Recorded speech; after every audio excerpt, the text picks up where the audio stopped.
we're essentially cutting ourselves off from our own internal nature.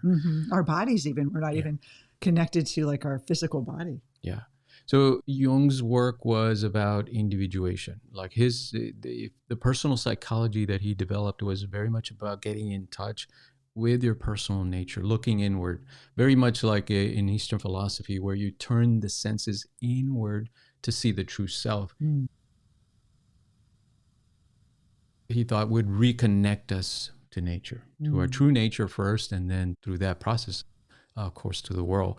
But the current state of humanity is precisely the opposite because of that greed and the machinery of technology that kind of amplifies our senses. We're more efficient at destroying the world, in essence, by consuming it.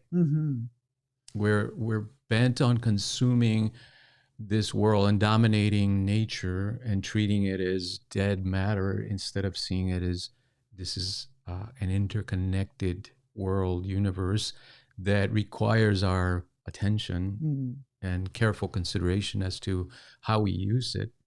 We see it as raw material. Right? And so what do you think drives the disconnection?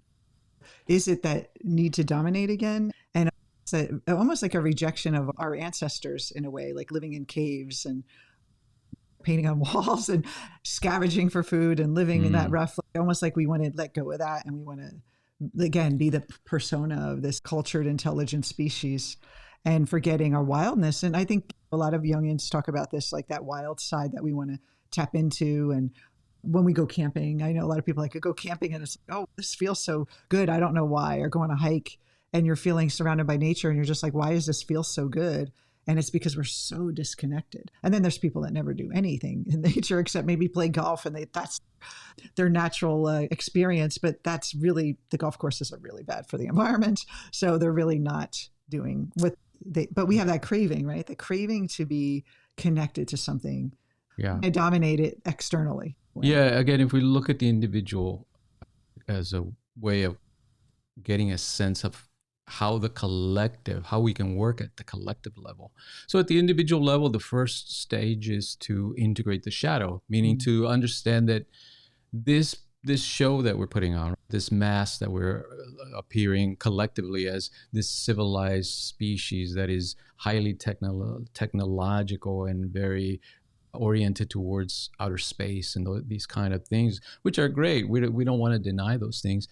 But we also want to acknowledge the shadow. In other words, we want to acknowledge our roots in nature, that we're connected, we're interconnected and interdependent with the earth. And in doing that, then it leads us to this understanding of what is nature. There's these forces in nature, these balances that take place, and us understanding and connecting with our inner nature, the anima and animus, as Jung would say, is the next phase of the individuation. So the third point of this is the archetypal imbalance that we have, the yin and the yang, masculine, feminine. Yes. And Jung called these anima as soul, or the anima mundi, as he says, the soul of the world. I know it's here to feed us. I think about, like, we were traveling like in a plane a couple of weeks ago, and I remember saying, there's this like little thin layer of atmosphere that's protecting us from this wild area of space, and we're in this beautiful blue bubble of nurturing, and we're destroying it. It's almost like we're destroying the womb from the inside, and so it just doesn't make any sense because it's happening slowly, or has been happening slowly. People haven't been paying attention because it's not affecting my life today. But it's going to start, like we're all experiencing a heat wave this week, most people in the world. And it's only not even summer. Today's the first day of summer when we're recording this. And it shouldn't be this hot so fast. This is like mid-July or end of July type of weather.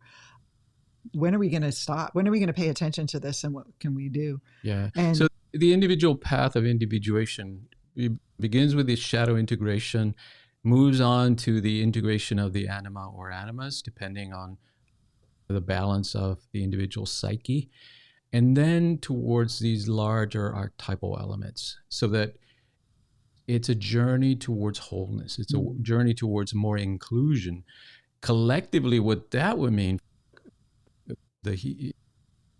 human species together, it would mean then developing a sense of wholeness with nature, like reintegrating ourselves into nature so that we don't see ourselves separate from it, and we don't see nature as something to be conquered, but something as integral to ourselves and to our nature, which it is, right? Whether we like it or not, we're connected to nature and dependent on it.